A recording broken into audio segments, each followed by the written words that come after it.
चलो भाई पढ़ते हैं आरसी सर्किट। कौन सा सर्किट? RC circuit. अगर आप बहुत ध्यान से सोचो तो याद करो, हमने जिससे पहले जो भी लेक्चर में पढ़ा था क्रैश कोर्स के लिए या रिवीजन कोर्स के लिए, उसमें हमने ध्यान दिया था कि भाई जब भी कैपेसिटर को बैटरी से या कैपेसिटर को कैपेसिटर जोड़ रहे थे तो हीट जनरेट हो रही थी कि नहीं हो रही थी? ध्यान करो, हीट जब आ रही थी तो हीट जा रही थी रजिस्टर में। जो वहां पे था पर हमने उसे दिखाया नहीं था, तो था पर वहां पे उसको हमने दिखाया नहीं था। यानी कि हर सर्किट में रेजिस्टर तो होता है, यानी कि रियल सर्किट से ओनली कैपेसिटिव होते हैं कि रेजिस्टर भी होता है। तो थोड़े रियलिस्टिक सर्किट की तरफ चलते हैं। हमने बोला आरसी सर्किट मतलब सर्किट आरसी सर्किट प्रूफ पे बहुत ज्यादा नहीं जा रहे हैं। अपन ने बोला कि भाई साहब अगर मैं t 0 पर, मान लीजिए t 0 पर मैं यहां पर एक स्विच से इस सर्किट को कंप्लीट कर दूं, ऐसे इस सर्किट से कंप्लीट कर दूं तो t 0 पे इसमें चार्ज बहना चालू करेगा, क्योंकि कैपेसिटर कोई विरोध नहीं प्रस्तुत करेगा क्योंकि q - 2 उस समय 0 है जब ये अनचार्ज है, और ये करंट बहना चालू हुआ तो किसी भी टाइम t पर सब लोग प्रूफ नॉर्मल करंट कराया जाता है, आपने देखा भी होगा, फिर से एक बार ध्यान सुन लीजिए। किसी भी टाइम t पर इस पे जो चार्ज होगा ये लूप लॉ लगाकर पूरी क्वेश्चन को सॉल्व करके फॉर्मूला आया जाता है। रात को 2 बजे भी याद होना चाहिए। जैसी कहानी आरसी सर्किट की है बिल्कुल वैसी कहानी एलआर सर्किट की है। किसकी है? LR circuit. इसलिए एक बार आरसी सर्किट पढ़ लिया तो एलआर अपने आप आ जाएगा। तो आरसी सर्किट की बात करते हैं अपन ऐसे अपने जो घूम के इसको पूरा करा तो ये q और ये -q, ये q और ये -q, तो q बराबर cv1 माइनस e की power minus t by rc। ध्यान से देखें, q बराबर cv1 माइनस e की power minus t by rc। c अपना capacitance, v is the potential और माइनस e अपना जो होता है मैथ्स वाला, माइनस इज द टाइम जिस टाइम का निकालना है, r और c, r is the resistance, c is the capacitance. ध्यान से देखो t के नीचे जो rc लिखा गया है, e के पावर में जो भी चीज होती है वो डायमेंशनलेस होनी चाहिए, यानी कि आरसी की यूनिट वही होनी चाहिए जो टाइम की है, यानी कि यूनिट ऑफ आरसी क्या चीज? यूनिट ऑफ आरसी हुई कितनी? टाइम, और वो से सेकंड। इसलिए इसे नया नाम दिया गया जिसे हम कहते हैं time constant of RC circuit. क्या कहते हैं? Time constant of RC circuit. Time constant of RC circuit, इसे नाम दिया गया टाउ। क्या नाम दिया गया? टाउ। या आपके ताऊजी वाले ताऊजी नहीं है, ये टाउ है। क्या है? टाउ। तो अपन लिख दिया time constant of RC circuit is tau. तो इसे टाइम नाम दिया गया टाउ। तो 1 - cv1 - e - t by rc। बहुत बढ़िया। सोच के देखते हैं, t = 0 कर रखो, t = 0 कर रखो। देखो t = 0 कर रखो तो q की वैल्यू क्या आएगी? q की वैल्यू आएगी 0, क्योंकि e की पावर ये रखा आपने कितना? ये आपने रखा, अगर ध्यान देखो t = 0 रखा तो ये हो गया इंफिनिटी, e की पावर 1/∞ इज 0, यानी कि q की वैल्यू हो गई 0। नहीं बात समझ आई? ध्यान से देखिए फिर से, जैसे आपने इसको t = 0 रखा, जैसे आपने इसको t = 0 रखा, e की पावर t/0, तो जैसे आपने इसको t को 0 रखा तो e की पावर 0, e की पावर 0 इज 1, 1 - 1 0। कितना हो गया? 0। अगर अपन t के लिए इंफिनिटी रख दें तो t के लिए इंफिनिटी रखो तो e की पावर इंफिनिटी, e की पावर माइनस इंफिनिटी, यानी कि 1/e की पावर इंफिनिटी, यानी कि 1/∞, यानी कि हो गया 0, यानी कि बचा cv। तो q की वैल्यू आई cv, यानी कि q मैक्सिमम चार्ज जो स्टोर हो सकता है वो है cv। कितना है? cv। q मैक्स हो सकता है वो cv है। अब अगर हम इसे ग्राफ को प्लॉट करने का प्रयास करें तो ग्राफ एक्सपोनेंशियल टाइप इस प्रकार का ग्राफ आएगा। ध्यान से देखिए, ऐसा इंपॉर्टेंट ग्राफ है, कई बार आ चुका है, फिर से आ सकता है। ग्राफ ऐसा आएगा, सिंपल अपन जो दोनों बात करें, ग्राफ ऐसा आएगा।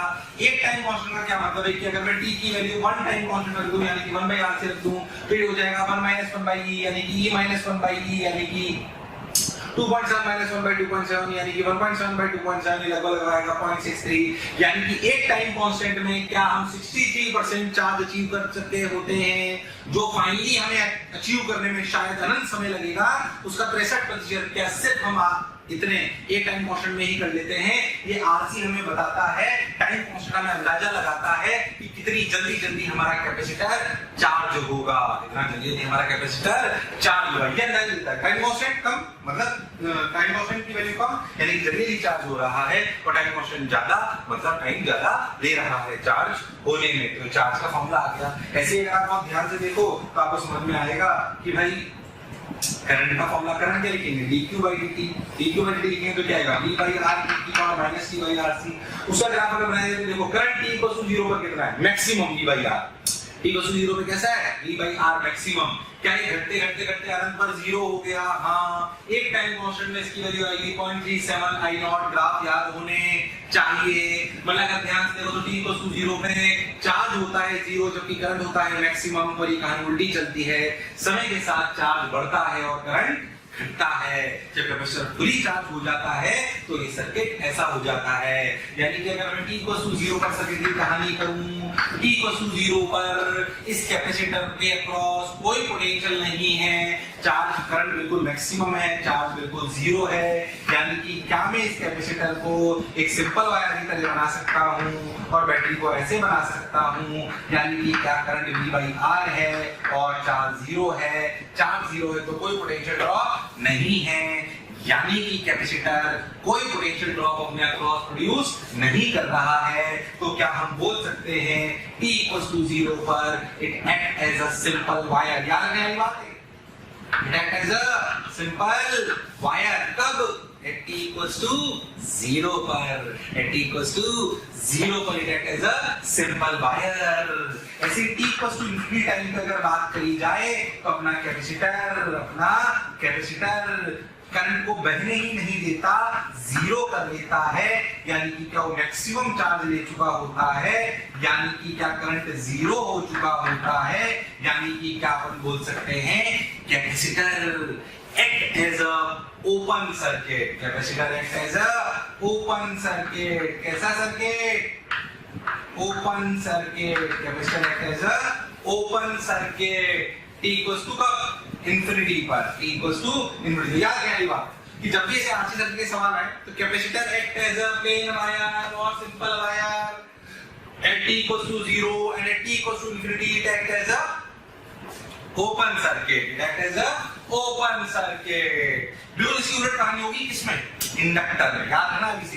खैर, तो अपने वैसे ये सारे फॉर्मूले कर लिए। कभी कोई आपसे पूछ दे भाई potential across resistor as a function of time की बताइए तो IR हो जाएगा, तो ये लिख सकते हैं। पोटेंशियल अक्रॉस कैपेसिटर बताइए तो Q/C, तो ये लिख सकते हैं। कोई पूछे क्या एनर्जी है किसी भी टाइम t पर, बहुत सारे सवाल आते हैं। क्या एनर्जी? Q²/2C, Q²/2C। एक बार एग्जामिनेशन में सवाल आया, सुने ओरली कि find out the time when energy in the capacitor is half of the maximum possible। Find out the time when energy in the capacitor is half of the maximum possible। half of the maximum possible का क्या मतलब? What do you mean by half of the maximum? यानी कि इसकी energy जो maximum हो सकती है, यानी कि जब चार्ज CV हो जो मैक्सिमम हो सकती है उसकी आधी कब होगी? अब सोचो एनर्जी मैक्सिमम की आधी कब होगी? जब चार्ज क्या Q/2 होगा कि Q/√2 होगा? Q/√2 होगा। तो क्यों ना इस फॉर्मूले में Q/√2 रख दे और क्या Q की वैल्यू CV रख दे, क्योंकि मैक्सिमम का आधी एनर्जी होनी है तो चार्ज मैक्सिमम का 1/√2 होना चाहिए। तो यहाँ पे रखिए CV/√2, CV कट जाएगा और आप टाइम के लिए सॉल्व कर सकते हो। कोई मुझसे एनर्जी पूछे बता सकता हूँ हाँ, फंक्शन ऑफ टाइम t। क्या पोटेंशियल अक्रॉस रेजिस्टर? हाँ। Potential across capacitor? हाँ। Charge function time t? हाँ। Current function time t? हाँ। Rate of energy deliver, rate of energy deliver क्या होता है? ध्यान से देखो, dE/dt क्या होगा? dE/dt। कभी रेट भी पूछ ले हम सब बता देंगे। और एक और इंपॉर्टेंट बात सीखे कि at t equals to 0 capacitor act as a simple wire and at t equals to infinity it acts as a open circuit. ये कहानी बहुत बार आती है, बहुत काम में आनी चाहिए। जैसे बोर्ड पे लिखा हुआ है, जैसे मुझे याद है आपको याद होना चाहिए। बिल्कुल इंपॉर्टेंट, कोई प्रूफ में पर याद रखने वाली बातें क्रैश कोर्स है भाई, है ना? तो अपन ऐसे याद करने वाली चीजों पे ज्यादा फोकस कर रहे हैं और हर टाइप का एक इलस्ट्रेशन ले रहे हैं। चलिए मैं इस वाली कहानी पे आपसे एक अच्छा सा इलस्ट्रेशन लेता हूं। एक ही दूंगा, बहुत सारे तो नहीं ले सकते। आइए मिलके लेते हैं, देखते हैं क्या। देखो भाई,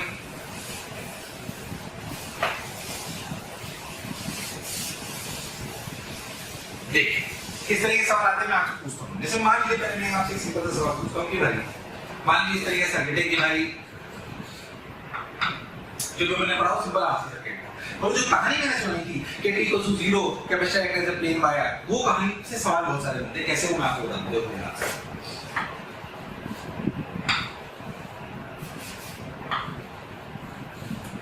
मान लो कि ऐसे ये कहानी ये अपना कैपेसिटर मान लेते हैं R, ये R, ये R, ये R और ये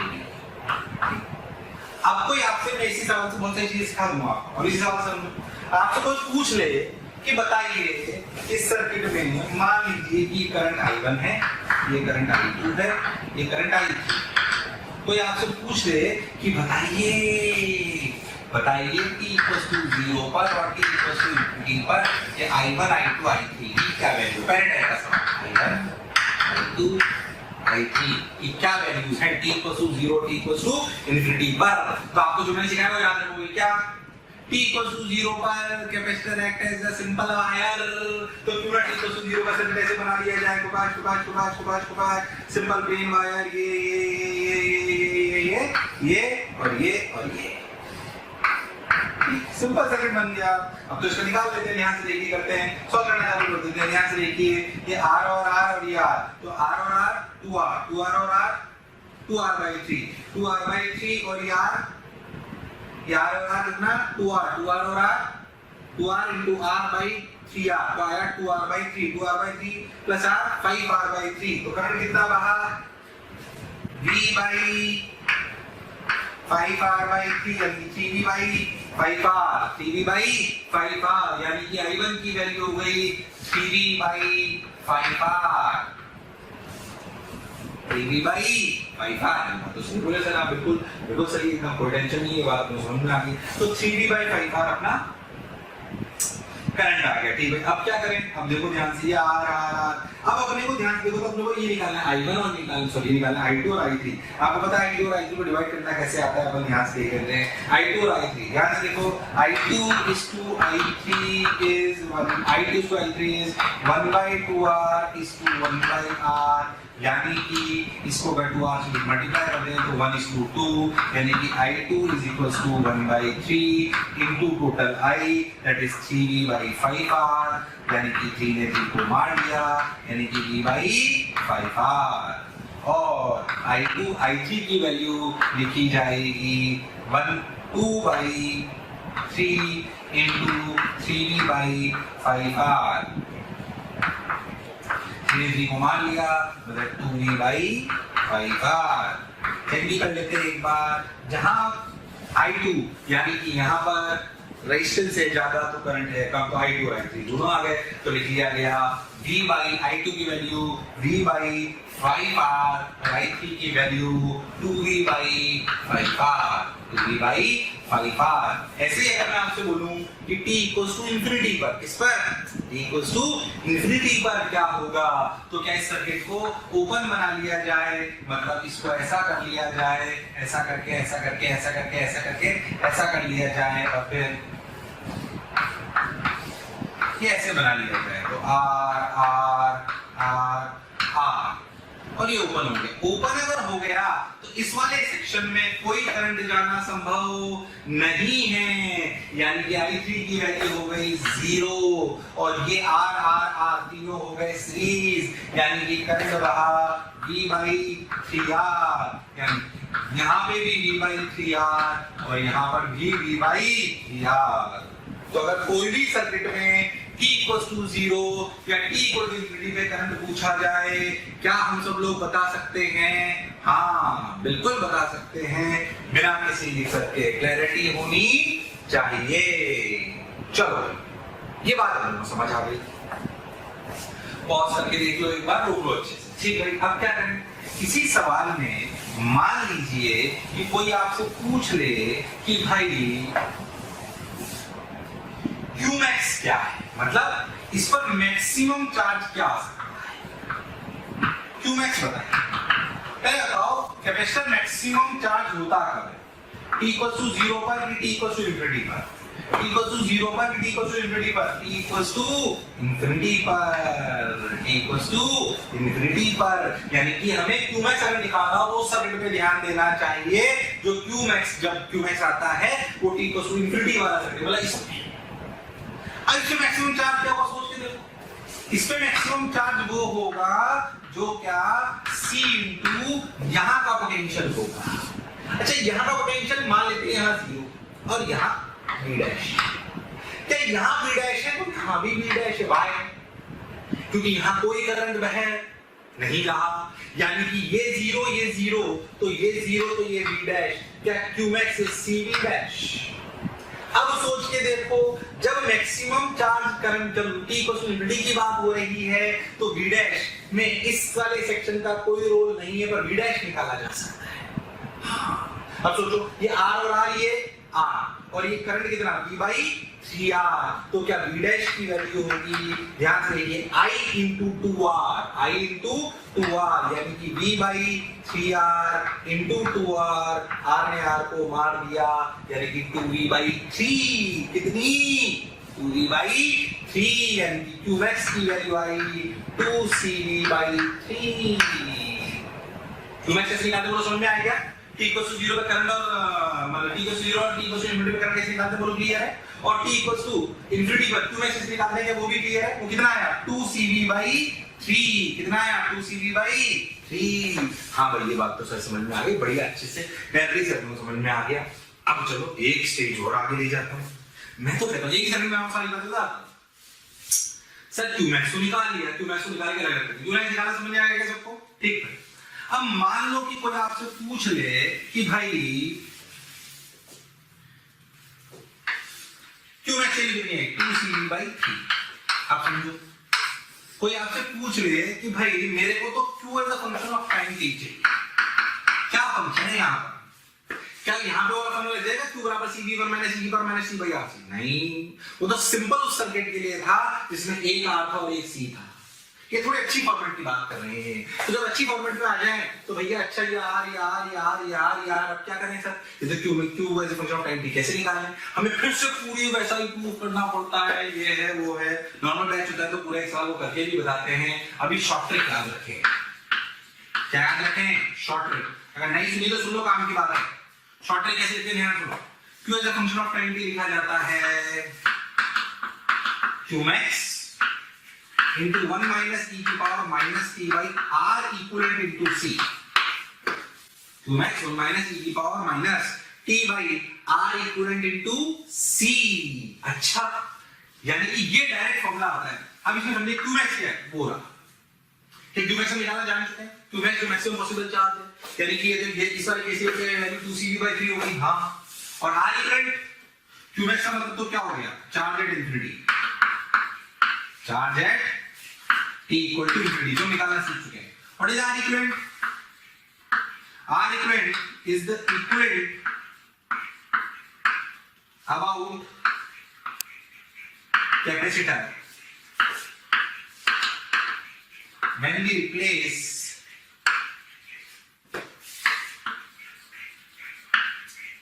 battery by a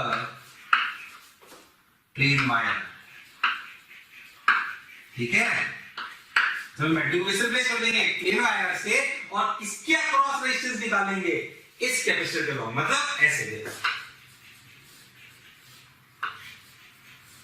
इसके अक्रॉस तो निकालना है इक्विवेलेंट, और ये अपनी बैटरी ऐसे हो गई प्लेन। तो सोचो R और ये R और R और R 2R और R 2R by 3 पैरेलल हो गए, R और R 2R और R 2R by 3 और 2R by 3 plus R 5R by 3, यानी कि R इक्वल क्या हो गया इस सवाल के लिए, ये सवाल के लिए टेक्निक तो सब जगह लगी, मैं सवाल बता दूं, R इक्वल हो गया 5R by 3। तो इस सवाल का डायरेक्ट जो q as a function of time t आया वो लिखा गया 2cv by 3 1 minus e की power minus t by r equivalent, यानी कि 3t by 5rc, 3t by 5rc। ये ट्रिक अपने को याद होनी चाहिए, इसके प्रूफ की अभी कोई जरूरत नहीं है, समझ लो बस। क्या क्या सीखा मैं, जनरल सर्किट में करंट सब जगह निकाल सकता हूं, d 0 t, हाँ, क्या मैं एक्सेस निकाल सकता हूं, हाँ, क्या मैं चार्ज फंक्शन टाइम पूछ लिया जाए, हाँ। अब सोचो, क्या मेरे पास सिंपल एक R और C हो, क्या मैं सारी चीजें बता सकता हूं, हाँ। क्या अगर मेरे पास मल्टीपल रेजिस्टर और कैपेसिटर हो तब भी मैं सवाल कर सकता हूं, हाँ। ये रहा, लो टफ भी हो गए, बचा क्या, वो सवाल बहुत सारे हो सकते हैं, उसके लिए आपको जाहिर सी बात है प्रैक्टिस होनी चाहिए। बट अगर दोनों फॉर्मेट की बात करें कि हमें बिल्कुल क्लियर, बिल्कुल क्रिस्टल क्लियर, अगर सिंपल काम से तो भी मैं सवाल कर सकता हूं, अगर मेरे पास मल्टीपल रेजिस्टर और कैपेसिटर हो तब भी मैं सवाल कर सकता हूं। बहुत बढ़िया, ये बात अपने को समझ आ गई। और आगे चलते और किस प्रकार के अच्छे सवाल इसमें आ सकते हैं, देखिए अगर अपन डायरेक्ट सॉरी अपन अगर इस पे बात करें, देखो ध्यान से कैसे सुने। प्यारे बच्चों, बहुत बहुत शुक्रिया दिल से आप सभी लोगों का, जो आप लोगों का इतना प्यार मिला, आप लोगों के इतने व्यूज़, इतने सारे लाइक्स, इतने सारे कमेंट्स मिले। मैं ये आपको बताना चाहता हूँ कि जो डिस्क्रिप्शन में लिंक दिया है, प्लीज़ वहाँ जा कर के अपना एनरोलमेंट ज़रूर सुनिश्चित करें। और प्यारे बच्चों, इसके अलावा यदि आप डाउट्स का बेनिफिट उठाना चाहते हैं, आप स्टडी मटेरियल का बेनिफिट उठाना चाहते हैं, तो मोशन के प्रीमियम कोर्स को ज्वाइन करें। ये कहीं ना कहीं आपके लिए बहुत बेनिफिशियल होने वाला है। जैसे इसमें एक अच्छा सवाल ऐसा आता है कि मान लीजिए मैं आपको बोलूं कि आपके पास ऐसे रजिस्टर और एक कैपेसिटर और एक ऐसे बैटरी है। एक अच्छा सवाल है, नहीं सुना हो तो सुने। R1 C1 AB, एक R2 C2 और ये भी, ठीक। ऐसे अपने पास दो सर्किट है और बोला कि इन दोनों के लिए जो हमारा एक चार्ज और टाइम का ग्राफ है वो कुछ इस प्रकार का है। उन्होंने बोला कि एक ग्राफ ऐसा है और दूसरा ग्राफ ऐसा है, ठीक है। इसे 1 ग्राफ मान लेते हैं, इसे 2 ग्राफ मान लेते हैं, इसे 1 मान लेते हैं, इसे 2। अब उन्होंने बोला कि comment on R1 and R2 दो ऐसे उनके पैराग्राफ का एक सवाल पूछ रहा हूं, नहीं करा हुआ तो अच्छा सवाल ध्यान देखिए। Comment on R1 and R2, A option, R1 greater than R2, B option, R2 greater than R1, C option, R1 equal to R2, D option, nothing can be said. NCS का मतलब नथिंग कैन बी सेड, कुछ नहीं कहा जा सकता। दूसरा सवाल है इसका, comment on C1 and C2, तो फिर से ऑप्शन इसी प्रकार के, C1 greater than C2, C2 greater than C1, C1 equal to C2 and D, nothing can be said. ठीक, वीडियो को पॉज करिए और सवाल करने का प्रयास करिए। वीडियो को पॉज करिए और सवाल करने का प्रयास करिए, मैं सॉल्यूशन बताता हूं। चलिए, उम्मीद करता हूं आपने पॉज करके अच्छे से सवाल ट्राई करा होगा। देखो आंसर निकाले होंगे अपने आप में, देखना कितना सही है। पहली बात, अगर आप बहुत ध्यान से देखो तो इन दोनों ग्राफ्स का क्यूमैक्स सेम है। क्यूमैक्स अगर सेम है यानी कि Q max 1 equal to Q max 2, simple. यानी कि C1V equal to C2V, QMax क्या होता है? CV, तो C1V equal to C2V, V ने V को मार दिया, यानी कि C1 बराबर C2, यानी कि कमेंट ऑन C1 C2 पर आपका आंसर आ गया C1 बराबर C2। क्या आ गया? C1 बराबर C2। बहुत बढ़िया। अब देखो, और देखो, R1 greater then R2B, R2 greater than R1, ये हो गया, ये हो गया। देखो ध्यान से, R पे देखते हैं। अगर दोनों का क्यूमैक्स सेम है तो क्या दोनों का 63% भी सेम है? यानी कि 63% एक टाइम कांस्टेंट पे आता है। अगर ऐसे देखा जाए तो τ1 बड़ा है कि τ2 बड़ा है? ध्यान से देखो, कौन बड़ा है? τ2, यानी कि τ2 ग्रेटर देन τ1, यानी कि R2 C2 greater than R1 C1। अरे पर C1 C2 तो बराबर है, मतलब R2 किससे बड़ा है? R1 से। किससे बड़ा है? R1 से। देखो ध्यान से, समझ आएंगे अच्छे से। देखो, यानी कि इस तरह के ग्राफ वाले सवाल भी आएंगे तो भी हम कर सकते हैं। इसमें मैं सवाल करंट और उसका टाइम के ग्राफ बना के भी पूछ सकता हूं। करने के तरीके इसी प्रकार से होते हैं, कोई ऐसी खास बात नहीं, पर अच्छा सवाल। चलिए और आगे बातचीत करते हैं और शुरुआत करते हैं और कैसे कर सकते हैं देखते हैं, ध्यान से, मजा आएगा। आइए देखो भाई, देखो भाई, देखो भाई, क्या कर सकते हैं। मैं आपको और कुछ बातें बताता हूँ। याद करो, मैंने आपको कहानी सुनाई कि एक कैपेसिटर, एक बैटरी है। कैपेसिटर पहले से चार्ज है, दूसरी बैटरी लगा दी तो उस पे क्या चार्ज होगा? देखो, मान लीजिए कभी ऐसा सवाल आ जाए कि हमने कैपेसिटर है जो पहले से चार्ज है, तो पहले से चार्ज है CV minus CV t equal to 0 पर हमने बैटरी लगा दी, कैसी? 2V वोल्ट की। अब आपसे पूछे charge is a function of time t, क्या पूछ सकता है? याद करो, क्या इसमें अपन ने बात करी थी कि बेसिकली इसमें रजिस्टर, अब इस तरह के सवाल अपन ने करे थे, यहाँ पे रजिस्टर तो आएगा ही। हमने इसकी फाइनल स्टेजेस की बात करी थी, इसमें फाइनल चार्ज आ जाएगा 2C। पर मैं आपसे पूछूं कि याद तक उसमें हीट भी निकाली थी, वो हीट किसमें आई थी? रजिस्टर में, जो दिखाई नहीं थी। अब सोचो क्यों नहीं दिखाई थी? क्योंकि उस समय हम t को इंफिनिटी की बात कर रहे थे और t इक्वल टू इंफिनिटी पर जब हम चले जाते हैं तो करंट जीरो हो जाता है, तो रेजिस्टर ये भी बनाओ तो कोई फर्क नहीं पड़ता, पर क्या वो अपना प्रभाव छोड़ता है? हाँ, हीट के माध्यम से। अब मैं इसे पूछूं ऐसा चार्ज है फंक्शन ऑफ टाइम t बता, तो कोई बात। अब क्या पहले से कैपेसिटर चार्ज है? हाँ, तो कैसे लिखेंगे देखो ध्यान से। t इक्वल टू 0 पर ये सिचुएशन है, तो अपन क्या करें, अपन t इक्वल टू t पर क्यों ना हम ऐसे कैपेसिटर लिया हमने, वही कैपेसिटर लिया हमने, ऐसा अपना 2b बनाया। हम ऐसा मान लेते हैं कि यहां से चार्ज, मान लेते हैं कि यहां पे चार्ज आ गया q और यहाँ पे कितना आ गया -q, और ये कितना c, तो ये अपना 2v अपना c। अगर अपन किसी भी पॉइंट ऑफ स्टेज पर देखें तो हमें ये बात, और ये रजिस्टर अपना, ये अपना रजिस्टर, अगर किसी भी पॉइंट ऑफ स्टेज पे हम देखें तो मान लीजिए कि करंट था I, कितना था I, मैंने चार्ज क्यों मान लिया किसी भी करंट पे, तो अगर हम लोग ध्यान से देखें तो इसके अक्रॉस होगा plus minus q by c, इसके अक्रॉस होगा प्लस माइनस IR, और ये अपना 2v। तो अपन जो इक्वेशन लिखेंगे वो क्या लिखेंगे, इधर माइनस चालू करके लिखेंगे minus plus 2v minus q by c minus IR equal to 0। I की वैल्यू लिखी गई, I की वैल्यू लिखी गई, ध्यान से देखिए 2CV minus Q by C RC, इधर I को dQ बाई dt लिखा गया, इस वाली टर्म को नीचे लाया गया, तो dQ by 2CV minus Q equal to dt by RC,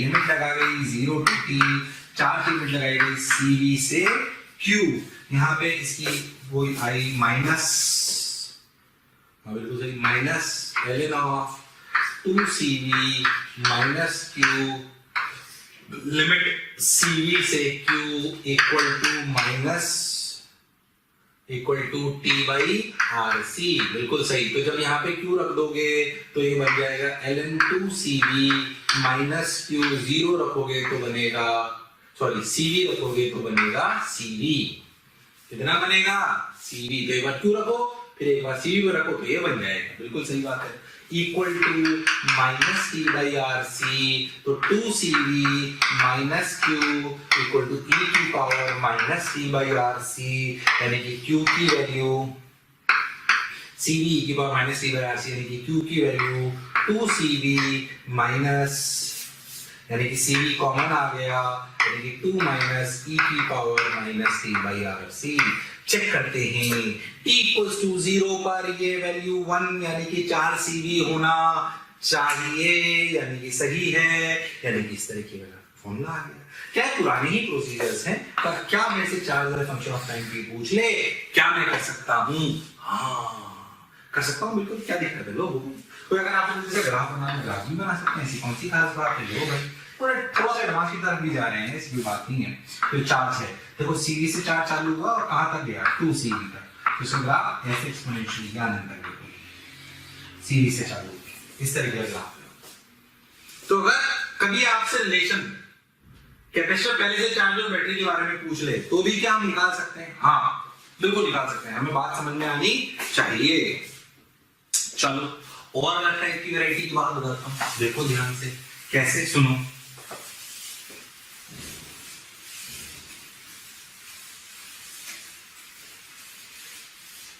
देखो भाई क्या करें, मान लो कि मैं आपसे बोलूं कि एक सवाल लेते हैं। चलो मान लो कि एक कैपेसिटर है 2 माइक्रोफैरड और ये मान लेते हैं 3 माइक्रोफैरड, और इसको चार्ज कर लेते हैं 10 वोल्ट से, इसको चार्ज कर लेते हैं 5 वोल्ट से, और फिर टी को, और यहाँ पे एक रजिस्टर है, रजिस्टर हमेशा होता है, मैंने पहले ही बोला था। अब कोई आपसे बोले कि t को 0 पे आपने जो क्लोज कर दिया, अब याद कर मैंने सवाल में बोला था फाइनल चार्जेस क्या होंगे, तो आपने क्या करा था? आपने बेसिकली करा था, याद करो 30, 3 10 या 30 और 2 5 या 10, 40 चार्ज इक्वल टू 5V, यानी कि V के लिए 8 वोल्ट फाइनल चार्ज ये आना चाहिए। यानी कि अगर ध्यान से देखें तो 8 3 या 24 और यहाँ पे 2 8 या 16 है ना, इतना इस पे 8 वोल्ट आ जाना चाहिए, और यहाँ पे बेसिकली 24 चार्ज आ जाना चाहिए। पर वैसे पूछा ही नहीं है, वैसे पूछा इसके पे चार्ज फंक्शन टाइम भी बताओ आर के टर्म्स में, आर को कुछ भी ले लेते हैं मान लीजिए, जो थोड़ा आसान करने के लिए माइक्रोफैराड की जगह 2 फैराड और 3 फैराड ले लेते हैं, ठीक है, और इसको 2 ले लेते समझने के लिए बस ऐसे ही। अब क्या करें, अब मान लो कि किसी भी टाइम t पर मान लेते हैं कि यहां से चार्ज क्यू निकल गया, तो यहां कितना बचा, यहां पे कितना 30, तो यहां कितना बचा 30 माइनस क्यू, और करंट बचा है आई, और यहां कितना पहुंचा, यहां हो गया, यहां पहले से कितना था 5 हो गया 10, तो यहां कितना हो गया 10 प्लस क्यू, तो यहां हो गया 10 माइनस क्यू, यहां पे सॉरी माइनस 10 माइनस क्यू, और यहां पे हो गया माइनस 30 प्लस क्यू। ये फाइनल सिचुएशन आ गई किसी भी टाइम टी पर। अब कैसे करें देखो, इक्वेशन लिखी है बहुत ध्यान से देखो, अगर आप बहुत ध्यान से देखो तो आपको समझ में आएगा ये प्लस माइनस, ये प्लस माइनस, ये प्लस माइनस, तो यहां पे जब हम लिखेंगे v1 v2 v3, अगर अपन ऐसे घूमेंगे तो माइनस से प्लस बढ़े, फिर v2 में घटे, फिर v3 में भी घटे, इक्वल टू 0, ठीक है। v1 को लिखा जाएगा 30 minus q by 3, minus v2 को लिखा जाएगा i इंटू 2, और v3 को लिखा जाएगा 10 प्लस क्यू बाई 2, क्यू बराबर सी, 3 से मल्टीप्लाई होगा और यहां पे मल्टीप्लाई होगा, ठीक है।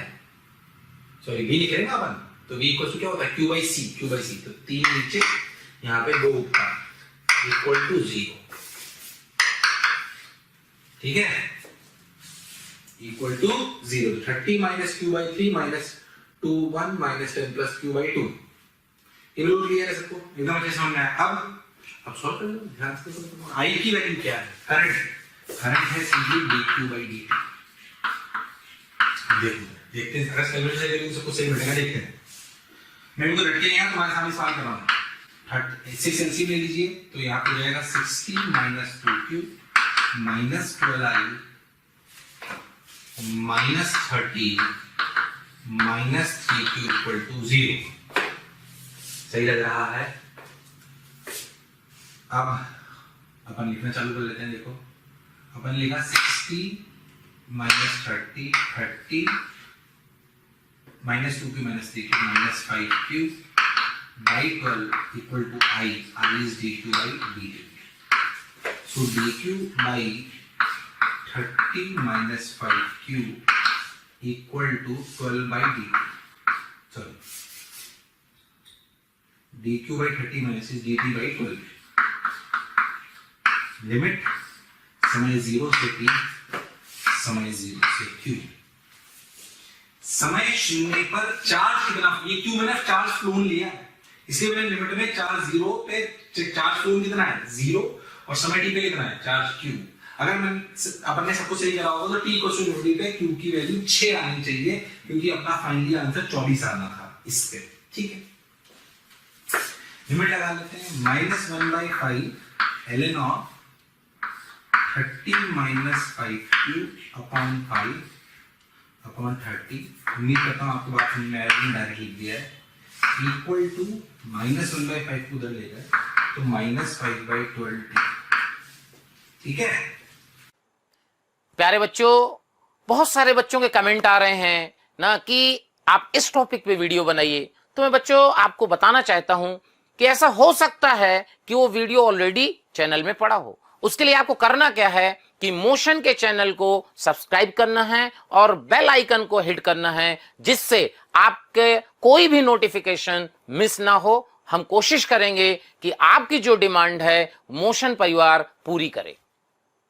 तो Q की वैल्यू लिखी गई यहां से, देखो Q की वैल्यू लिखी गई 30/5 1 माइनस e की पावर -5t/12, देखो 30/5 कितना 5 6 30, तो Q की वैल्यू आई 6, 1 माइनस e की पावर माइनस 5t/12, यानी कि t को यूनिटी पे क्या चार्ज 6 है। बिल्कुल, जो पढ़ा जो समझा बिल्कुल सही है। देखो ध्यान से, आप सब का सवाल बता रहा हूं मैं, आसान नहीं है ये सब। तो देखो ध्यान से, यहाँ पे 30 आखिरी लिखता हूँ सीधा, 8 3 24 आ गया, क्योंकि Q कितना फ्लो कर गया 6। तो किसी भी टाइम t पे अगर आपसे पूछा जाए इस पे कितना चार्ज है, तो आप आंसर दोगे 30 माइनस q और q की वैल्यू रख दोगे। फिर आपसे पूछे किसी टाइम पे इस पे कितना चार्ज है, तो आप लिखोगे 10 प्लस q और ये वैल्यू रख दोगे। क्या मतलब है, सवाल का भी आंसर आ गया। तो आपसे dt पूछ ले, i2r dt, i2r dt। किसी टाइम t पे कुछ भी पूछे क्या हम बता सकते हैं? हाँ बिल्कुल बता सकते हैं, टेंशन लेने की जरूरत नहीं। लो आगे बढ़िया, शानदार है। क्लियर है क्या? अभी तक हम पढ़ चुके हैं आरसी सर्किट की चार्जिंग। अब बात करते हैं डिस्चार्जिंग की। किसकी करते हैं? डिस्चार्जिंग। चलो भाई, डिस्चार्ज में कुछ नहीं करना है। मान लीजिए कि हमारे पास एक कैपेसिटर है जो पहले से चार्ज, इस पे चार्ज है Q0, यहाँ चार्ज है माइनस Q0, और मान लीजिए कि हम इस बैटरी की बजाय इसे एक रजिस्टर से जोड़ दें। किससे जोड़ दें? रजिस्टर से। तो इसके अक्रॉस पोटेंशियल कितना है? Q0/C। कितना है? Q0/C। तो Q0/C अगर इसमें पोटेंशियल है तो इसमें प्लस करने से अगर चार्ज होगा तो आपको नहीं लगता कि इसके पोटेंशियल की वजह से इस रजिस्टर में करंट बहेगा। और अगर करंट बहेगा तो करंट ऐसे बहेगा और ये चार्ज यहाँ पे कम होगा और इस कैपेसिटर की एनर्जी इसमें जाएगी। चार्ज घटेगा, पोटेंशियल घटेगा, एनर्जी घटेगी। एनर्जी कहाँ जाएगी? इस रजिस्टर में, यानी कि इसे कहते हैं डिस्चार्जिंग ऑफ कैपेसिटर। जब हम पूरे कोर्स की बात करते हैं तो मैं इसका पूरा प्रूफ बताता हूं। बहुत सिंपल से इसको प्रूफ करा जा सकता है, कुछ नहीं, सिंपल सी बात। अगर आप किसी भी टाइम टी पे इस पे चार्ज Q और माइनस Q मान लो तो आपको दिखाई देगा कि Q/C इक्वल्स टू इसके अक्रॉस IR। I को लिखेंगे माइनस dQ/dt, इधर नीचे ले जाएंगे और जब सॉल्व करेंगे तो Q की value as a function of time t निकल के आएगी Q0 e की power minus t/RC। Q0 is the maximum charge, तो उसे लिख सकते हैं Q max e की पावर माइनस t/RC। RC को मैं पहले बता चुका हूँ, ये कहलाता है टाउ। टाउ का मतलब टाइम कांस्टेंट, क्योंकि t और इसकी यूनिट e के ऊपर जो भी चीज है डायमेंशनलेस होनी चाहिए। RC कहलाएगा टाइम कांस्टेंट, जिसकी यूनिट कितनी है? सेकंड। अगर ध्यान से देखो तो समय के साथ चार्ज घट रहा है, समय के साथ चार्ज घट रहा है। अगर चार्ज घट रहा है और आपको Q as a function of time t और t का ग्राफ अगर बनाना हो तो ये एक्सपोनेंशियल ग्राफ है और ये वैल्यू Q0 से घटकर ऐसे एक्सपोनेंशियली घटती है। और अगर हम बात करें कि एक टाइम कांस्टेंट में इसकी वैल्यू कितनी हो जाती है, तो एक टाइम कांस्टेंट में इसकी वैल्यू 0.37%, यानी कि 37% ऑफ Q0 रह जाती है। इस तरीके की बात हम पहले भी कर चुके हैं। अब अगर कोई आपसे पूछ ले कि बताइए इस कैपेसिटर पर क्या charge as a function of time t होगा, क्या आप बता सकते हो? कोई आपसे पूछ ले क्या current as a function of time t होगा, क्या करंट कहलाएगा माइनस dQ/dt। सर माइनस क्यों? क्योंकि चार्ज घट रहा है तो dQ नेगेटिव क्वांटिटी हुई तो माइनस माइनस प्लस, इसलिए करंट को लिखा गया माइनस dQ/dt। क्या लिखा गया? Minus dQ/dt। बहुत बढ़िया, शानदार। अब देखो भाई, अच्छी बात है, जब आप माइनस dQ/dt करोगे तो नीचे आएगा RC, तो ये Q0 है तो RC नीचे आएगा, माइनस माइनस कट गया तो Q0/RC e की पावर माइनस t/RC। ये कहलाएगा Imax। क्या कहलाएगा? Imax। और इसकी वैल्यू बिल्कुल ऐसे के ऐसे ही आएगी। बहुत बढ़िया। तो जो current as a function of time t और अगर t का ग्राफ अगर आप बनाओगे तो वो आएगा ऐसा, बिल्कुल चार्ज जैसा। एक टाइम कांस्टेंट में अगर ये I0 है तो फिर से वैल्यू आएगी 0.37 ऑफ I0। कोई दिक्कत वाली बात नहीं है। तो सोचो, चार्ज टाइम t पूछ ले, क्या मैं बता सकता हूँ? करंट एज टाइम t पूछ ले, क्या मैं बता सकता हूँ? क्या पोटेंशियल अक्रॉस रेजिस्टर पूछ ले, क्या मैं बता सकता हूँ? क्या मैं कैपेसिटर अक्रॉस पोटेंशियल पूछ लूं, क्या मैं बता सकता हूँ? कि पोटेंशियल को क्या लिखेंगे? Q/C। और पोटेंशियल अक्रॉस रेजिस्टर क्या लिखेंगे? IR। क्या लिखेंगे? IR। कुछ भी पूछ ले बता सकते हैं। कोई आपसे पूछ ले कि बताइए कितने टाइम बाद इस कैपेसिटर की एनर्जी आधी हो जाएगी। कैपेसिटर की एनर्जी आधी होने का मतलब चार्ज क्या 1/√2 हो जाए, यानी कि 2 की जगह रख लो Q0/√2, आ जाएगा Q0/√2, कोई दिक्कत वाली बात नहीं है। तो बेसिकली अगर हम RC सर्किट की बात करें तो उसमें दो हिस्से हैं, charging of capacitor, discharging of capacitor. Charging of capacitor में मैं आपको बहुत सारी कहानी बता चुका हूं, डिस्चार्जिंग ऑफ सर्किट बहुत ज्यादा नहीं आता है, तो अपने को क्लैरिटी से समझ आना चाहिए। चलिए भाई, अगर हम और कहानी को आगे बढ़ाते, पूरी कहानी थी किस चीज की, ये पूरी कहानी थी चार्जिंग और डिस्चार्जिंग ऑफ अ कैपेसिटर। अब हम बात करते हैं किसकी, आइए अब हम बात करते हैं डाइलेक्ट्रिक की। लिखिए, हेडिंग डालिए, डाइलेक्ट्रिक। क्या चीज? डाइलेक्ट्रिक। अच्छा भाई, बहुत बढ़िया, डाइलेक्ट्रिक। अब क्या करें, डाइलेक्ट्रिक कैसे पढ़ते हैं, ध्यान से देखो।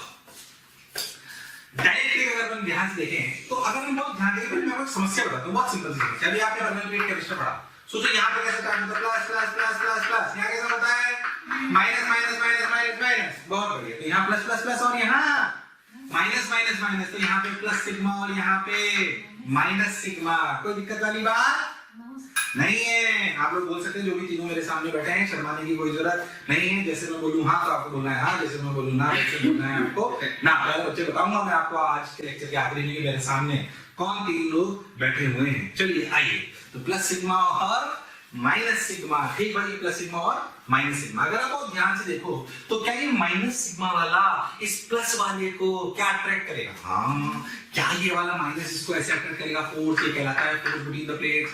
ये भी फोर्स लगेगा, बिल्कुल सही बात। क्या हमें लगे हाथ फोर्स बिटवीन द प्लेट्स पढ़ लेना चाहिए?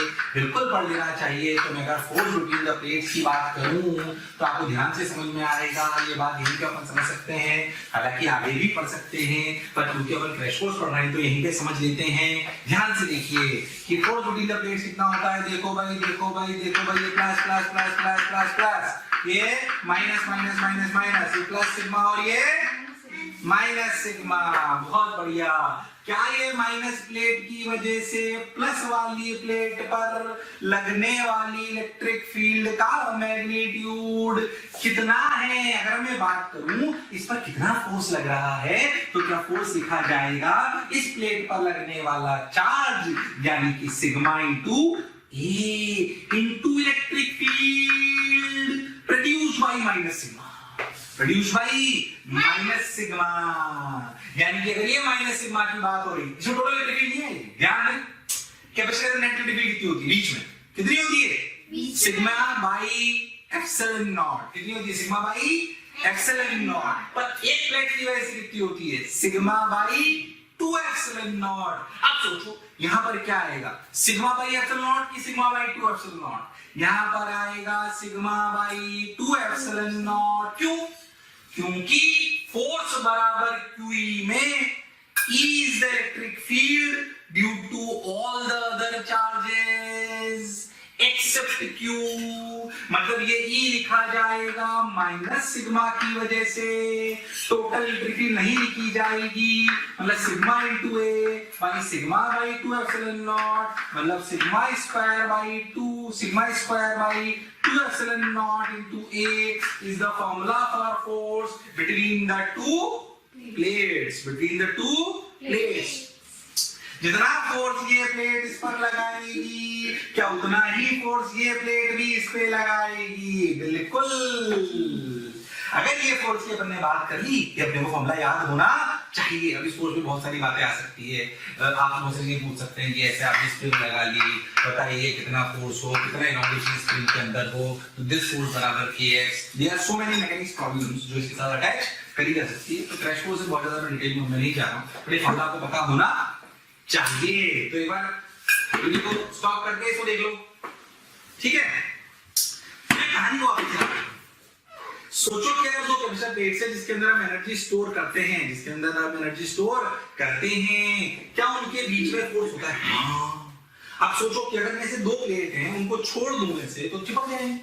तो ऐसे थोड़ी हमने मच्छर मक्खी अंदर बैठा रखा है, एक चीटा अंदर बैठा रखा है कि भाई तू इधर ऐसे दोनों प्लेट पे ऐसे हाथ रख के बैठा हुआ कि भैया ये जो है जुड़े नहीं, और चीटा मर गया कैपेसिटर खराब। ऐसे तो होता नहीं। यानी कि हमारे पास कोई साधन होना चाहिए। अगर हम चाहते हैं कि हमारे पास बढ़िया सॉलिड कैपेसिटर हो जिनमें कोई चिंता वाली बात ना हो तो बढ़िया। आपने देखा हो तो आपने कभी मदरबोर्ड देखा हो या कभी आपने कोई सर्किट खोला हो तो उसमें ग्रीन से छोटे छोटे से होते हैं, देखें क्या? यस सर, देखें क्या? हाँ, वो जो ग्रीन से होते हैं वो कैपेसिटर होते हैं। जो छोटे छोटे से सर, हाँ तो छोटे छोटे से बहुत सारे कैपेसिटर होते हैं, बड़े भी होते हैं और छोटे भी होते हैं।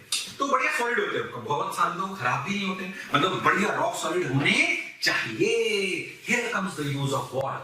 डाइलेक्ट्रिक। तो पहली बात हमें डाइलेक्ट्रिक का को समझना पड़ेगा कि डाइलेक्ट्रिक है क्या चीज। तो अभी कैपेसिटर में डाइलेक्ट्रिक का यूज करने से पहले हमें समझना होगा कि डाइलेक्ट्रिक काम क्या करता है। डाइलेक्ट्रिक एक मटेरियल है जिसके बारे में अगर हम बात करें, ये उस टाइप का मटेरियल जैसे कंडक्टर, नॉन इंसुलेटर आपने पढ़े थे। आप सब लोग जानते हैं कि अगर एक कोई भी मटेरियल लिया जाए या कंडक्टिंग मटेरियल लिया जाए, उस पर अगर एक्स्ट्रा इलेक्ट्रिक फील्ड लगा दी जाए तो हम जानते हैं कि यहाँ पर माइनस इकट्ठा हो जाएगा, यहाँ पर प्लस इकट्ठा हो जाएगा। क्या हम सब लोग ये जानते हैं? अगर ये कंडक्टर हुआ तो प्लस और माइनस की वजह से इतनी ताकत और अंदर इलेक्ट्रिक फील्ड आएगी कि नेट इलेक्ट्रिक फील्ड अंदर 0 हो जाएगी। पर अगर ये मटेरियल कोई दूसरा है तो क्या ये इंड्यूस होंगे? हाँ होंगे, पर उतनी ताकत से हो कि अंदर नेट इलेक्ट्रिक फील्ड 0 कर दे, ऐसा संभव नहीं है। बिल्कुल सही बात है। अब हम क्या करें? तो बेसिकली जब इलेक्ट्रिक फील्ड लगाते हैं तो यहाँ पे एक एक्सटर्नल इंड्यूस इलेक्ट्रिक फील्ड आती है अंदर, और यहाँ पे E नॉट E एक्सटर्नल होता है। इन दोनों की वजह से E नेट बचता है। तो E नेट जो होता है क्या वो E external minus E induce, sorry E not यानी E एक्सटर्नल, बिल्कुल सही, E external minus E induce होता है। बिल्कुल सही बात है। अब सोचो, ज्यादा कैसे डिटेल में नहीं जाते हैं, हर बैटरी की ताकत अलग अलग है। अगर आपने 10 न्यूटन पर कूलम इलेक्ट्रिक फील्ड लगाई तो हो सकता है कि कोई मटेरियल ऐसा हो जो अपोजिशन में 5 लगा दे। कितनी लगा दे? 5। तो 10 में से 5 कितनी बची? 5। कितनी बची? 5। ओ यानी कि अगर ये 5 बची यानी कि इसकी ताकत इसने आधी कर दी। तो आप ऐसा समझो कि इसका एक डाइलेक्ट्रिक कांस्टेंट इस मटेरियल का, ठीक, बिल्कुल तो मटेरियल आपको समझाया। फिर समझो, हमने इलेक्ट्रिक लगाई 10, कितनी लगाई? 10। पीछे कितनी है? 5। बची कितनी? 5। बिल्कुल 5 बची। मान लीजिए मैंने लगाई 10, पर कोई दूसरा मटेरियल है, कितना है? दूसरा मटेरियल है कोई, जिसकी वजह से यहां पर मात्र 2 आई। कितनी आई? 2। तो यहां कितनी बची? 8। कितनी बची? 8। अब यानी कि दोनों मटेरियल की ताकत अलग है। क्या है? दोनों मटेरियल की ताकत अलग है। अब आप समझो कि अगर हम इनके एक चीज डिफाइन करना चाहते हैं जिसे हम कहते हैं डाइलेक्ट्रिक कांस्टेंट। डाइलेक्ट्रिक कांस्टेंट वो क्या करता है समझो, उसे हम डिफाइन करते हैं K से। किसे डिफाइन करते हैं? K से। वो क्या कहता है? वो कहता है कि E नेट जो आता है अंदर वो E एक्सटर्नल बाई K हो जाता है। मतलब ये क्या बात है? मतलब सोचो कि अगर हमने लगाई थी 10, कितनी लगाई थी? 10। तो K की वैल्यू क्या हुई? E external by E net जो अंदर बची, यानी कि अंदर लगाई 10, सॉरी बाहर लगाई 10, अंदर बची 5। तो 10/5 2। तो K की वैल्यू कितनी हो गई? 2। कितनी हो गई? 2। बहुत बढ़िया। अच्छा मैंने लगाई 10, अंदर बची 8, मतलब इंड्यूस कितनी थी? 2। तो लिखी 10/8। 10/8 यानी कि 5/4। 5/4 ऐसे लिखा जाता है K को। तो सोचिए, देखो K जितना बड़ा होगा क्या E नेट उतना कम होगा, यानी कि जिसकी K की वैल्यू ज्यादा वो उतना ताकतवर कि वो उसको इंड्यूस करके इलेक्ट्रिक फील्ड को घटा दे। K जितना बड़ा होगा एक्सटर्नल इलेक्ट्रिक फील्ड के कंपैरिजन में E नेट उतना कम आएगा। जितना कम आएगा मतलब मटेरियल उतना ताकतवर है कि उसको घटा सकता है। बिल्कुल। तो K को ऐसे समझा करो। मान लीजिए किसी ने बोला K 5 है, तो मैं क्या समझा इस 5 से कि अगर मैं इसमें 10 इलेक्ट्रिक फील्ड लगाऊंगा, कितनी लगाऊंगा? 10। तो उसमें बचेगी 2।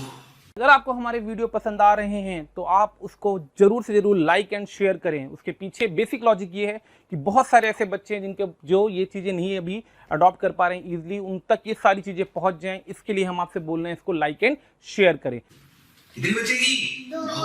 तो के जितना बड़ा उतना ज्यादा इंड्यूस करने की ताकत बढ़ जाएगी। ये के का मतलब होता है। फील करो इस बात, है कि नहीं? तो ज्यादा डिटेल में नहीं जाते, फिर आगे बढ़ते हैं। अब सोचो, अच्छा ये के की बात हो गई, ठीक भाई। अब अगर अपन बहुत ध्यान से देखें तो ये के किसकी प्रॉपर्टी है? It's property of material, it's property of material. अभी कैपेसिटर की कई बात हो रही है, कैपेसिटर कहीं है ही नहीं पिक्चर में, है हम तो मटेरियल की बात कर रहे हैं। तो किसी भी मटेरियल का डायरेक्टिव कांस्टेंट की बात करी जाए तो डायरेक्टिव कांस्टेंट का मतलब कितना ताकतवर है। अब सोच के देखो, यानी कि एयर या वैक्यूम, एयर और वैक्यूम जहां पर अगर हम इलेक्ट्रिक फील्ड लगाते हैं तो ई नेट में कोई चेंज नहीं आता, तो उसका के माना जाता है 1। क्या माना जाता है? 1। क्या माना जाता है? 1। और अगर हम कंडक्टर की बात करें, किसकी? कंडक्टर की। कंडक्टर में क्या ये 0 हो जाता है ई नेट? सोचो, अगर इसे होना है 0 और ये फाइनाइट वैल्यू है तो के को होना पड़ेगा इनफाइनाइट। कितना होना पड़ेगा?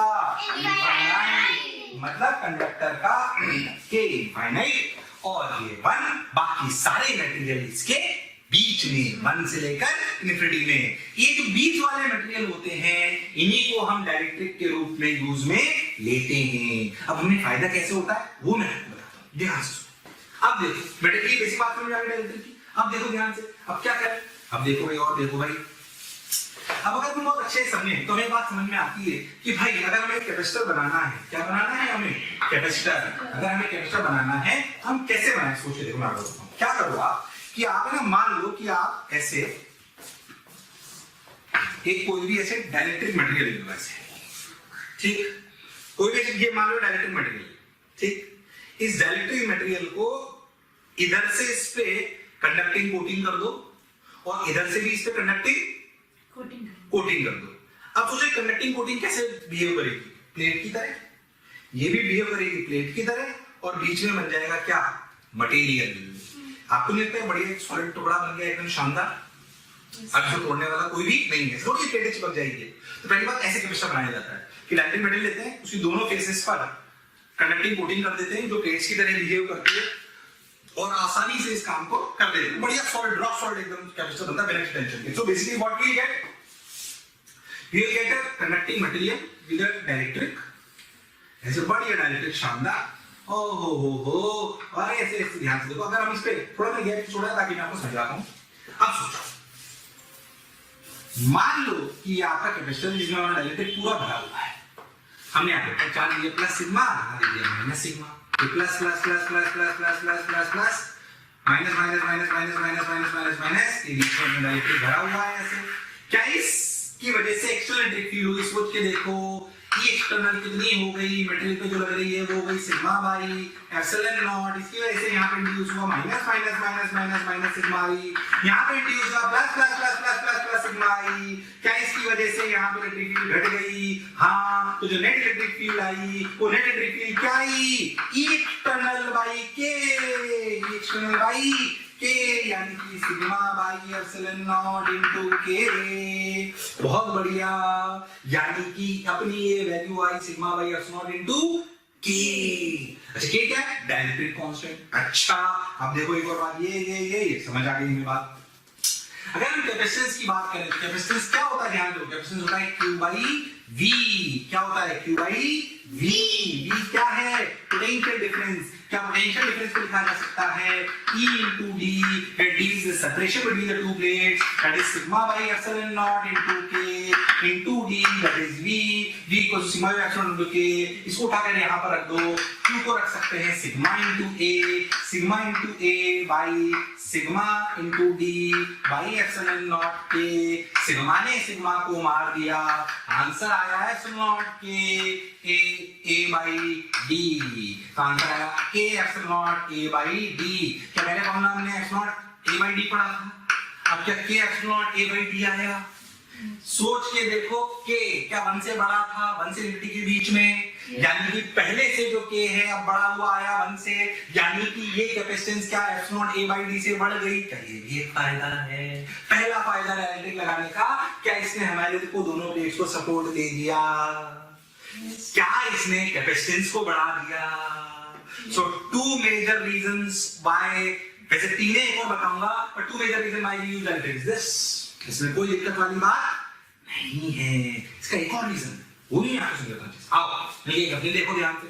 अच्छा भाई ये हो गया और क्या करें सर, फटाफट सुनो। अब कार में क्रैश कोर्स कर रहे हैं, थोड़ा सा भावुक हो गया, देखो थोड़ा धीरे हो गया। आइए और आगे करते हैं। देखो बताओ कि कौन थे जो हाँ कर रहे थे? आ जाओ, ये हाँ कर रहे थे।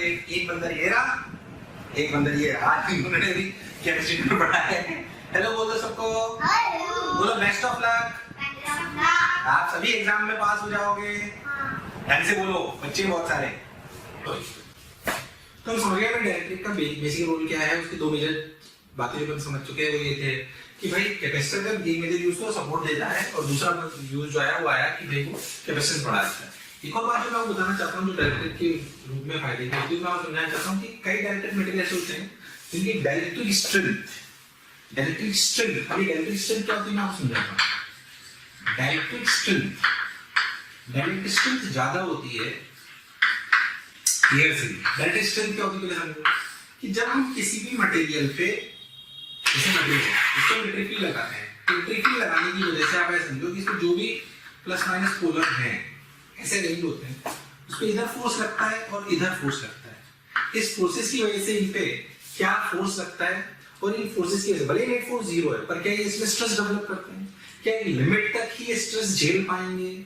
जिस इलेक्ट्रिक फील्ड पे टूट जाएंगे उस इलेक्ट्रिक फील्ड को कहते हैं डायरेक्ट्रिक स्ट्रेंथ। डायरेक्टली लिखा नहीं ना, क्रैश कोर्स की बात है। So the electric field at which this material breaks is known as dielectric strength.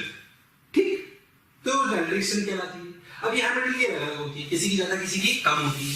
सोचो क्या हम चाहते हैं कि हमारे पास कैपेसिटर जो हो उसमें डायरेक्ट्रिक स्ट्रेंथ ज्यादा हो। कई मटेरियल की डायरेक्ट्रिक स्ट्रेंथ एयर से भी ज्यादा होती है, तो क्या कैपेसिटर में हमें फायदा पहुंचाएगी? बिल्कुल। इसका मतलब जो तीन मेजर फायदे को डायरेक्टर को यूज करने के लिए सपोर्ट देता है, वो कैपेसिटेंस बढ़ा देता है, और कई मटेरियल डायरेक्ट स्ट्रेंथ एयर से भी ज्यादा होती है, तो इट प्रोवाइड्स मोर डायरेक्ट्रिक स्ट्रेंथ। खैर, अब मैं बात करूं, तीनों यूज समझ में आ गए। अब मैं बात करूं डायरेक्ट्रिक स्ट्रेंथ एंड ब्रेकडाउन वोल्टेज। अभी ब्रेकडाउन वोल्टेज क्या होता है मैं आपको समझाता हूं। आप समझो कि अगर हम बात करें कि what do you mean by dielectric strength? Dielectric strength वो है the electric field at which the material breaks. अगर हम इसको कैपेसिटर की भाषा में बात करें तो सोचिए कि जैसे अपना कैपेसिटर है, ये V है, सोचो हमने मटेरियल भर दिया। अगर हमने मटेरियल भर दिया इसके अंदर, ऐसे मटेरियल भर दिया, मटेरियल हमने भर दिया, क्या जैसे जैसे पोटेंशियल बढ़ाओगे, वैसे वैसे इलेक्ट्रिक फील्ड बढ़ेगी? क्या इलेक्ट्रिक फील्ड ऐसी आएगी जैसे अपन बोले ED का मतलब डायरेक्ट्रिक स्ट्रेंथ वाली इलेक्ट्रिक फील्ड, क्या उस पर ये मटेरियल टूट जाएगा? उस समय पोटेंशियल क्या होगा? उस समय पोटेंशियल होगा ED into D। ये कहलाएगा ब्रेकडाउन वोल्टेज। मतलब क्या इस वोल्टेज पर कैपेसिटर खराब हो जाएगा। तो क्या कैपेसिटर का ब्रेकडाउन वोल्टेज डायरेक्शन पर डिपेंड करता है? हाँ। डायरेक्शन किसकी प्रॉपर्टी? मटेरियल की। क्या वो डायमेंशन ऑफ द कैपेसिटर पर डिपेंड करता है? हाँ। तो दोनों चीजों पर डिपेंड करता है। कौन? Breakdown voltage. Breakdown voltage of capacitor depends on both dimension of the material जो उसके अंदर भरा गया है और उसकी डायमेंशन यानी कि D दोनों पर वो डिपेंड करता है। तो इस तरीके से उसको लिखा जाता है। ठीक है, ब्रेकडाउन वोल्टेज वाली भी बात समझ में आ गई। तो जब भी आप कैपेसिटर खरीदने जाते हो तो वास्तविकता में उसमें ऐसा लिखा होता है। क्या लिखा होता है? जैसे मैं आपको समझाता हूं, वैसे लिखा होता है कि भाई 2 माइक्रोफैरेड 50 वोल्ट। इसका मतलब 50 वोल्ट उसकी ब्रेकडाउन वोल्टेज है, उससे ज्यादा वो झेल नहीं सकता। अच्छा, अब इसके सवाल कैसे आते हैं वो मैं आपको बताता हूं, ध्यान से सुनिए। सवाल ऐसे आ सकते हैं, मैं आपको सवाल के थ्रू समझाता हूं, ध्यान से देखिए। मान लीजिए कि आपके पास सवाल आया कि ये आपका एक कैपेसिटर है, ये आपका एक कैपेसिटर है, तीनों कैपेसिटर को हमने सीरीज में जोड़ दिया गया, बोला गया कि ये कैपेसिटर 6 माइक्रोफैरेड का है, ये कैपेसिटर 3 माइक्रोफैरेड का है, ये कैपेसिटर 2 माइक्रोफैरेड का है, बोला गया इसकी बीवी का मतलब गलत ना लें, इसकी बीवी का मतलब ब्रेकडाउन वोल्टेज, इसकी बीवी है 10 वोल्ट, इसकी बीवी है 8 वोल्ट, इसकी बीवी है मान लीजिए 15 वोल्ट। मैं भी ऐसे बिना डेटा ले रहा हूँ, सोच लो। तो सबकी बीवी हमें पता है। आपको अगर मुझे बताइए इन सबकी कंबाइंड बीवी को कितनी है, मतलब कितना इस सिस्टम पर ब्रेकडाउन वोल्टेज लगा सकता हूँ कि कोई भी खराब ना हो। इनमें से एक भी खराब हो जाएगा तो सिस्टम खराब हो जाएगा। बिल्कुल सही बात है। तो इनकी कंबाइंड वीवी आपसे पूछ ली गई। क्या पूछ ली गई? कंबाइंड वीवी। अब कैसे निकालने से कंबाइंड वीवी? ध्यान से देखो, कंबाइंड वीवी निकालने के लिए क्या करें? नॉर्मल सी बात, क्या इसका क्यूमेक्स जो झेल सकता है, क्या वो क्यूमेक्स से झेल सकता है 10 × 6 60 माइक्रोफैरेड। ये कितना जो झेल सकता है? 8 × 24 माइक्रोफैरेड। ये कितना झेल सकता है? 30 microfarad, sorry 30 microcoulomb, 24 microcoulomb, 30 microcoulomb. ये तीनों इतना झेल सकते हैं मैक्सिमम। जितने से ब्रेकडाउन हो जाए उससे थोड़ी झेल पाएगा। इन तीनों में अगर 60 जोड़ा तो क्या कॉमन रहेगा? चार्ज। ये कितना झेल सकता है? 60, ये 24, ये 30। यानी कि इन तीनों में अगर 24 से ज्यादा आ गया तो ये खराब हो जाएगा। और अगर ये खराब हो गया तो वैसे सिस्टम खराब हो गया। मतलब सिस्टम का क्यूमेक्स क्या होगा? सिस्टम का क्यूमेक्स वो हुआ जो इन तीनों का सबसे लोवेस्ट है। इन सब तीनों का सबसे लोवेस्ट कौन है? 24। ओके, तो 24 माइक्रोकूलम। क्या this Q max should be equal to C equivalent into voltage. अच्छा, C इक्विवेलेंट कितना? क्या तीनों सीरीज में है तो 63 जुड़ेंगे कि उल्टा होके जुड़ेंगे? उल्टा होके जुड़ेंगे। तो 6 और 3 जुड़ेंगे 2, 2 और 2 का 1, यानी कि यहाँ पे आ गया 1, यानी 24 माइक्रोकूलम इक्वल टू 1 माइक्रोफैरेड, यानी कि V की वैल्यू आई 24 वोल्ट। यानी कि इस सिस्टम की कॉमन वीवी 24 वोल्ट है। कितनी है? 24 वोल्ट। क्या करा हमने? इन तीनों का क्यूमेक्स निकाला, उसकी सबसे लोएस्ट वैल्यू रखी बराबर C इक्विवेलेंट इनटू V। क्या इससे ज्यादा भी अगर रखोगे तो क्या ये जल जाएगा? तो क्या सिस्टम की वीवी निकालनी आ गई? सोचो कि अगर ये तीनों पैरेलल में होते तो इन दोनों की इन तीन की वीवी क्या होती सिस्टम की? सोचो, ये 10 वोल्ट झेल सकता है, 8 झेल सकता है, 15 झेल सकता है। तो 10, 8 और 15 झेल सकता है। तो सिस्टम कितना मैक्सिमम झेल सकता है? 8। तो सबसे लोअर वोल्टेज है, तो बहुत आसान हुआ पैरेलल में, है कि नहीं? तब किसमें था? थोड़ा सा सीरीज में। पैरेलल में जो सबसे लोएस्ट वोल्टेज होगा उससे ज्यादा करोगे तो एक खराब हो जाएगा, एक खराब हो जाएगा तो सिस्टम खराब हो जाएगा। तो अगर हमें सिस्टम की वीवी निकालने के लिए बोला जाए कि हम निकाल सकते हैं, ये वो वाली वीवी नहीं है जो आप सोच रहे हो। ये वो वाली वीवी है जो ब्रेकडाउन वोल्टेज है और ये हमारे भविष्य बनाने के काम में आएगी। चलिए भाई, बहुत बढ़िया।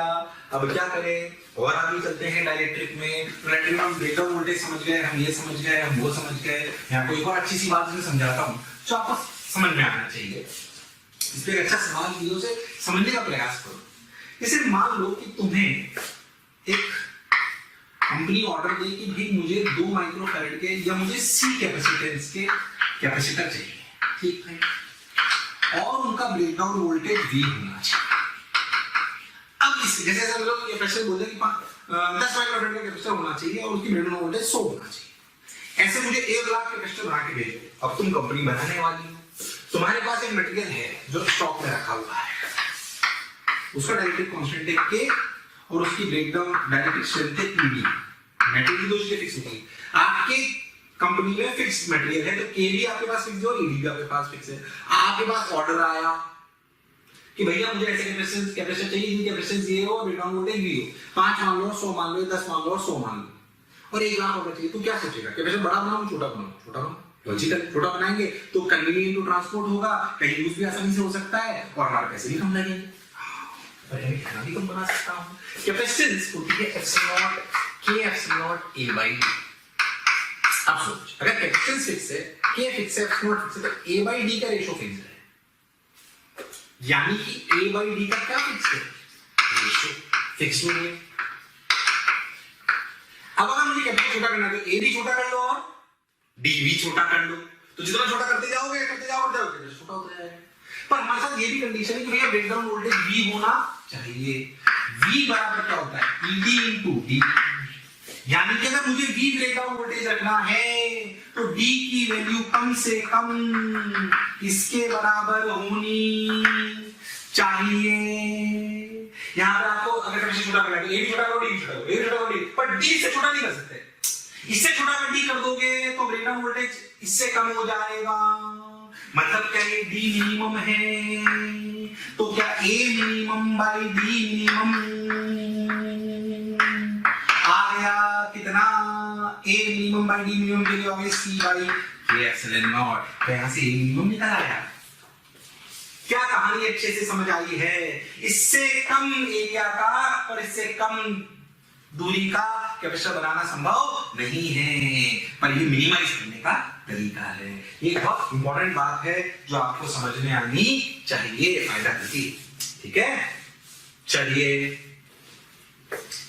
और आगे देखते हैं और क्या क्या चीजें होती है कैपेसिटर में। देखो भाई,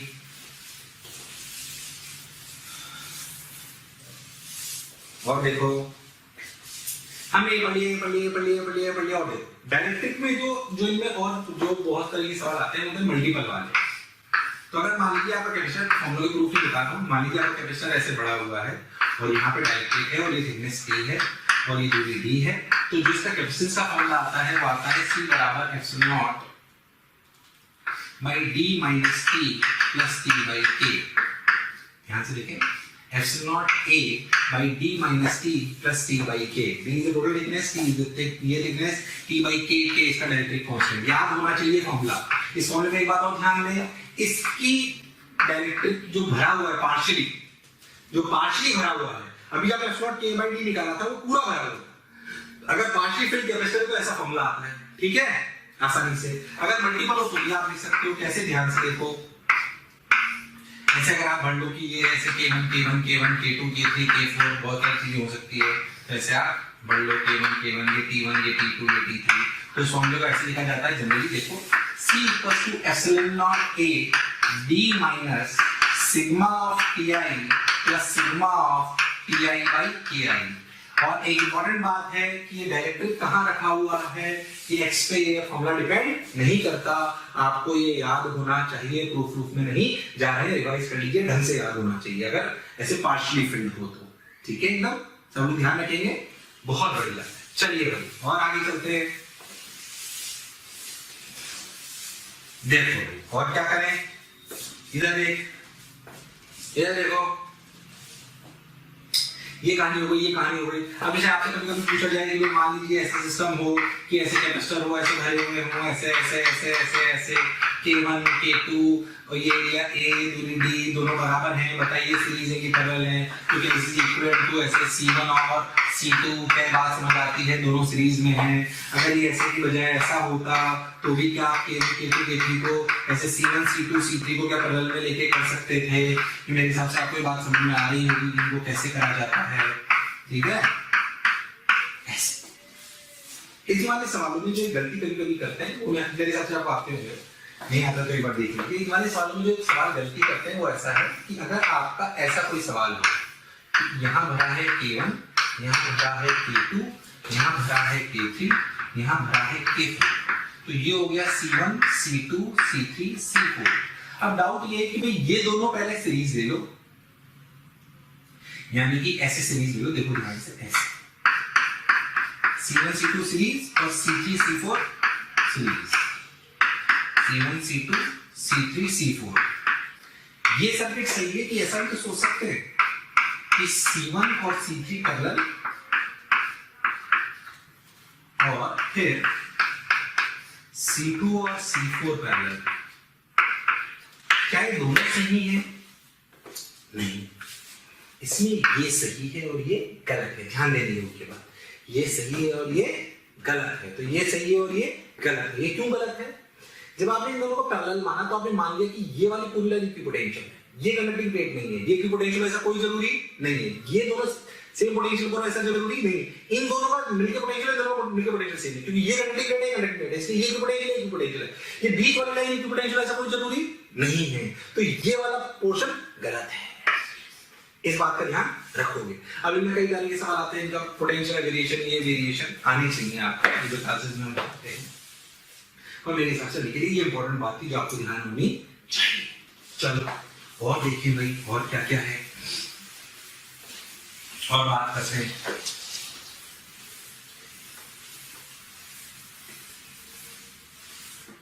देखो अगर हम बात करें तो अपन ने ऐसी बातें कर ली। अब जैसे कभी कभी क्या होता है कि आपको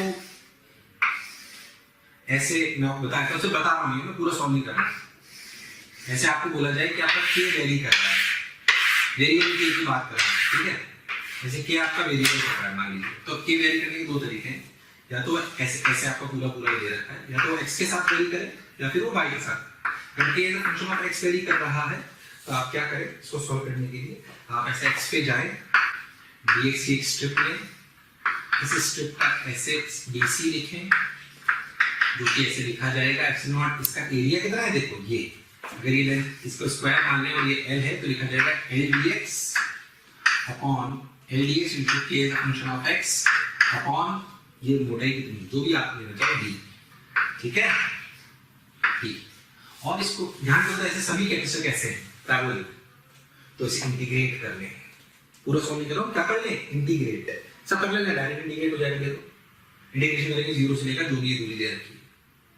अगर ऐसे ही y की तरफ वेरी करें ऐसे y पे जाके तो ऐसे स्ट्रिप लें, उसका dc लिखें और उसका dc क्या लिखेंगे epsilon not k is a function of y into area, area पूरा आएगा l स्क्वायर और नीचे आएगा ध्यान से देखो dy।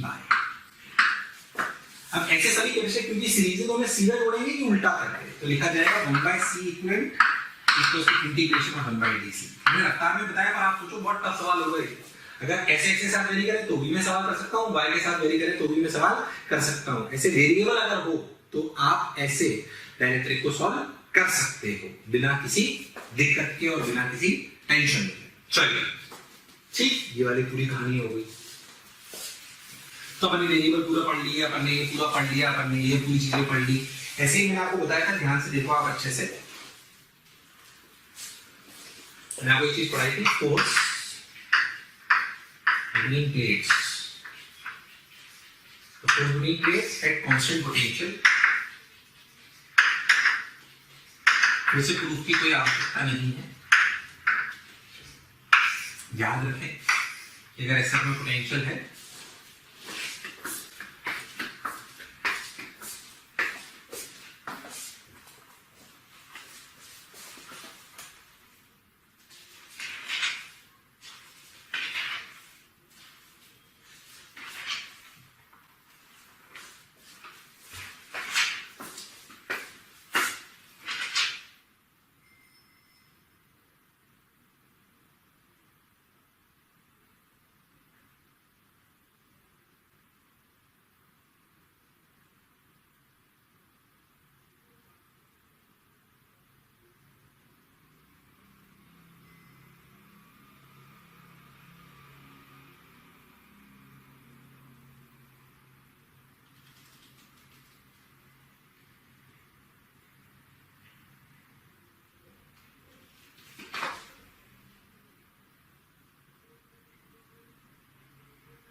हमें ध्यान से देखें कि अगर कैपेसिटर ऐसे जुड़ा हो V वोल्ट की बैटरी से, तो हमें समझ में आता है कि यहाँ पे प्लस प्लस प्लस लिखा था, यहाँ पे माइनस माइनस प्लस, यहाँ पे प्लस प्लस प्लस, यहाँ पे माइनस माइनस माइनस, तो हमें लॉजिकली समझ में आता है कि भाई ये अपना फोर्स ऐसे लगता है।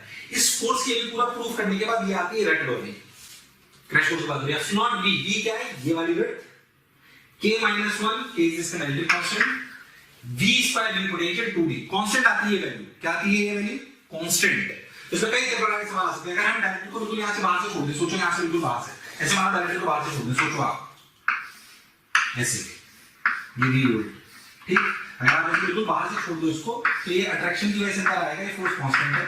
जब ये पूरा अंदर आ जाएगा तो फोर्स 0 हो जाएगा, फिर ये पूरे अंदर बाहर निकलेगा, फिर ऐसे ऐसे ऐसे ये ऑसिलेट करेगा। क्या करेगा? ऑसिलेट। कई बार आप टाइम भी पूछ सकते हैं। मान लीजिए मैं बोल देता हूँ कि ये दूरी जो है L है, तो सोचो कि L दूरी चलने में कितना टाइम लगा? Half of acceleration that is f by m into t square, f की वैल्यू यहां से अंदर आने का पूरा एक्सीलरेशन कांस्टेंट है, इसलिए ऐसा लिखा कि t की वैल्यू आपने जो भी आई अपनी क्या आई 2ml by f into root।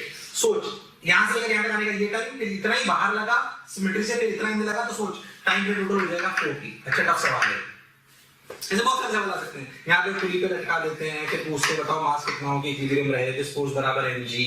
ऐसे कई प्रकार के सवाल आ सकते हैं। तो ऐसे कांस्टेंट फोर्स पर आके ये बात आ सकती है। कांस्टेंट चार्ज भी टफ होता है, पर कोई ज्यादा आपको जरूरत नहीं, इसलिए मैं इसको भूल नहीं रहा हूँ। इसको थोड़ा सा अपन ध्यान में रखिए, ठीक। एक और चीज जो आपको आनी चाहिए उसे अपन बोलते हैं लीकेज करंट। क्या बोलते हैं? Leakage current. लीकेज करंट कुछ भी नहीं है, सिंपली डिस्चार्जिंग आरसी सर्किट है। वो क्या है? Discharging RC circuit. तो लीकेज करंट देखो, लीकेज करंट कैसे? लीकेज करंट देखो, लीकेज करंट क्या, ध्यान समझो। लीकेज करंट जैसे मान लीजिए कि आपका ऐसे कैपेसिटर है, उसे आप ऐसे छोड़ दो डायरेक्टली में रख के, डायरेक्टली क्या आपका, तो डायरेक्टली है तो मसाले, इसकी भी कुछ रेजिस्टिविटी होती। तो यहाँ पे प्लस प्लस प्लस प्लस ऐसे चार्ज है। थोड़ा सा अच्छे से बनाता हूँ, ध्यान से देखो।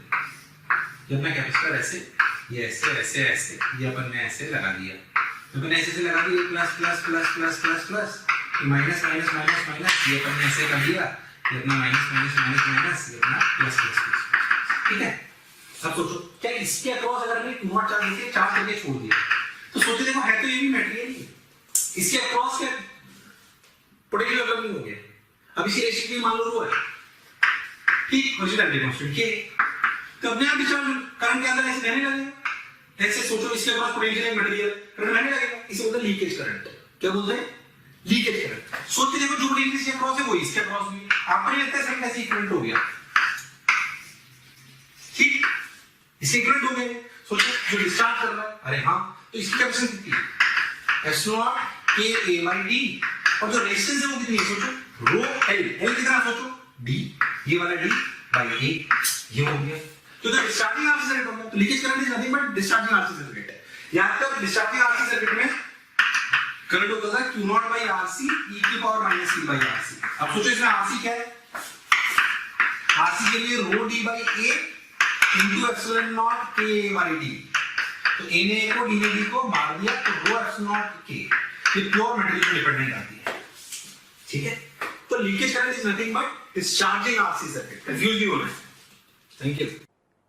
प्यारे बच्चों, अगर आपको लेक्चर पसंद आ रहे हैं और मैं आपसे कहता हूं कि आपको लग रहा है कि ये टॉपिक भी सर से ही पढ़ना है और आप उसके लिए कोई आपकी क्यूरी है या कोई भी आपके किसी भी तरह का प्रॉब्लम है, तो आप इस टोल फ्री नंबर पर संपर्क कर सकते हैं। टोल फ्री नंबर है 18002121 1800212799 1821 799